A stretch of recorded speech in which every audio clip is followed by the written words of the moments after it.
এক নজরে দেখে নেব আজকে সারাদিনের শিরোনাম। রোজ রোজ ভূমিকম্পে কাঁপছে মাটি। গতকাল মধ্যরাতে পরপর দুবার আসাম, ত্রিপুরা, মণিপুর সহ উত্তর পূর্বাঞ্চলের বেশ কিছু অংশে কম্পনের পর আজ শুক্রবার সকালে ফের উত্তরাখণ্ডের দেবভূমির উত্তরকাশীতে তিনবার কেঁপে ওঠে।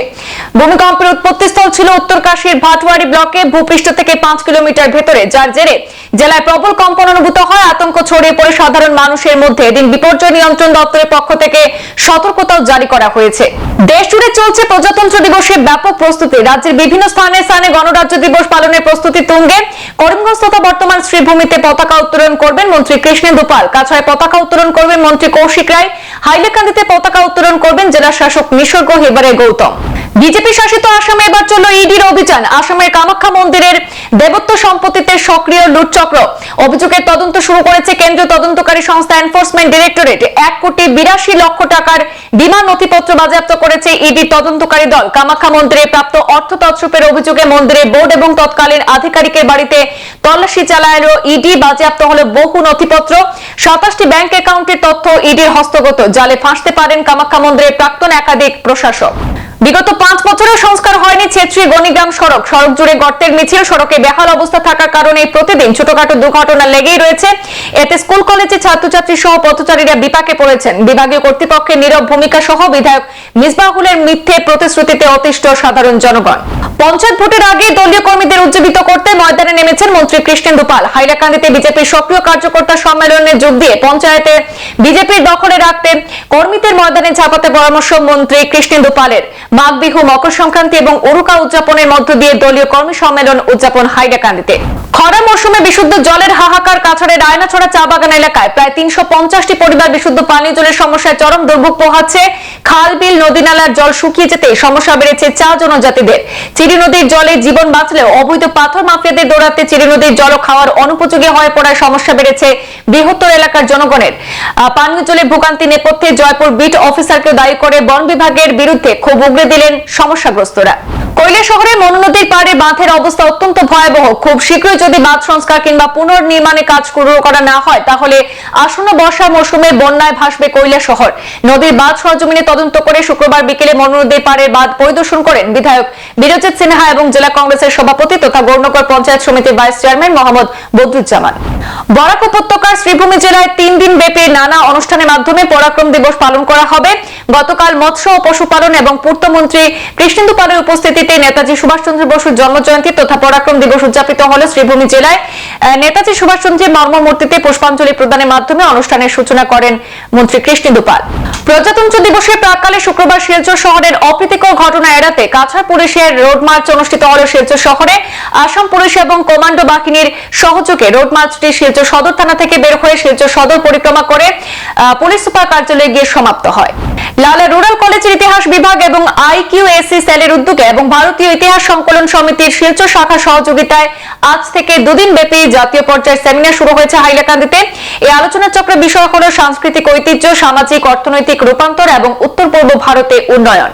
প্রজাতন্ত্র দিবসে কুচকাওয়াজের অন্তিম মহড়া চলছে ধর্মনগরে। ধর্মনগরের বীর বিক্রম ইনস্টিটিউটের মাঠে আগামী 26শে জানুয়ারি সকাল 9টায় জাতীয় পতাকা উত্তোলন করবেন ধর্মনগরের বিধায়ক তথা রাজ্য বিধানসভার অধ্যক্ষ বিশ্ববন্ধু সেন। শুক্রবার সকালে বীর বিক্রম ইনস্টিটিউটের স্কুল মাঠে অনুষ্ঠিত হয় কুচকাওয়াজের অন্তিম মহড়া। অন্তিম মহড়ায় জওয়ানদের অভিবাদন গ্রহণ করেন ধর্মনগর মহকুমা পুলিশ আধিকারিক। এদিন সর্বমোট 11টি দল কুচকাওয়াজে অংশগ্রহণ করে। আধুনিকতার ছোঁয়ার কদর কমছে হাতে তৈরি শিমুল তুলোর লেপ তোষকে। রোজগারেও টান পড়েছে ধনকরদের। বর্তমান আধুনিকতার ছোঁয়ায় বাজারে দখল নিয়েছে বাহারি কম্বল, গদি ইত্যাদি। লেপ তোষকের চাহিদা কমার সাথে সাথে কাজও কমে যাচ্ছে ধনকরদের। উপার্জনের ভাটা পড়ায় সংসার প্রতিপালনের সমস্যায় পড়তে হচ্ছে ধনকরদের। বিভিন্ন প্রতিকূলতার মাঝেও এই পেশাকে টিকিয়ে রাখতে নিরন্তর প্রয়াস চালিয়ে যাচ্ছেন ধনকররা। মধ্যপ্রদেশের 17 জায়গায় মদ বিক্রি নিষিদ্ধ। আগামী দিনে রাজ্য জুড়ে নিষেধাজ্ঞা চাইছেন মুখ্যমন্ত্রী মোহন যাদব। গোটা মধ্যপ্রদেশে মদ নিষিদ্ধকরণের পথে এগোচ্ছে সে রাজ্যে বিজেপি শাসিত সরকার। ধাপে ধাপে এই প্রক্রিয়া করতে চাইছে তারা। প্রথম ধাপে রাজ্যের 17টি জায়গায় মদের দোকান বন্ধ করার সিদ্ধান্ত নিয়েছে মধ্যপ্রদেশ সরকার। বৃহস্পতিবার এই বিষয়ে আভাস দিয়েছেন মুখ্যমন্ত্রী মোহন যাদব। আজ শুক্রবার মন্ত্রিসভা বৈঠকে সিদ্ধান্তে শিলমোহর। অপরাধীদের নির্বাচনী প্রক্রিয়া বাইরে রাখা দরকার বলছে সুপ্রিম পর্যবেক্ষণ। দিল্লি ভোটের আগে বিচার বিভাগে হেফাজতে থাকা ব্যক্তিদের নির্বাচনে অংশগ্রহণ নিয়ে গুরুত্বপূর্ণ পর্যবেক্ষণ সুপ্রিম কোর্টের। জেল থেকেই দিল্লির ভোটে প্রতিদ্বন্দ্বিতা করতে চেয়েছিলেন অভিযুক্ত হয়ে বিচার বিভাগে হেফাজতে থাকা তাহির হোসেন। বিচারপতিরা ঐক্যমত না হওয়ায় মুক্তি না পেয়ে আপাতত জেলেই থাকতে হচ্ছে আসাদুদ্দিন ওয়েসির দলের প্রার্থী তাহিরকে। ভোটের প্রচারের জন্য তাহিরের মুক্তির আবেদন আপাতত ঝুলেই থাকলো। ক্লাসরুম থেকে বেরিয়ে কলেজের 3তলা থেকে মরণঝাঁপ ছাত্রের। হাঁটতে হাঁটতে ক্লাস থেকে বেরোলেন যুবক, কিছু বলার আগেই দিলেন ঝাঁপ। হতবাক শিক্ষক সহপাঠীরা। কলেজের 3তলা থেকে লাফিয়ে চরম সিদ্ধান্ত পড়ুয়ার। অন্ত্রের ঘটনা মনে করালো 3 ইডিয়টস এর রাজুকে। কেন এই কলেজ পড়ুয়া এখনো চরম সিদ্ধান্ত নিলেন? চলছে তদন্ত। মৃতের বাবা মায়ের অভিযোগের ভিত্তিতে দায়ের করা হয়েছে মামলা।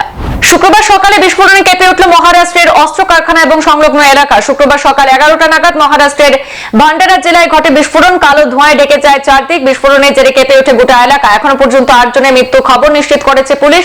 কয়েকজনের অবস্থা এখনো আশঙ্কাজনক। ঘটনাস্থল থেকে 5 কিলোমিটার দূরের এলাকাতেও বিস্ফোরণের শব্দ শোনা গিয়েছে বলে জানিয়েছেন স্থানীয়রা। সরকারি হাসপাতালের ডাক্তারদের বেসরকারি হাসপাতালে রোগী দেখা বন্ধ করতে প্রয়োজনীয় পদক্ষেপ গ্রহণ করতে হবে। সরকারি হাসপাতালের ডাক্তাররা কিভাবে বাইরে রোগী দেখার অনুমতি পাচ্ছেন তা নিয়ে উত্তরপ্রদেশ সরকারকে প্রশ্ন করলো এলাহাবাদ হাইকোর্ট।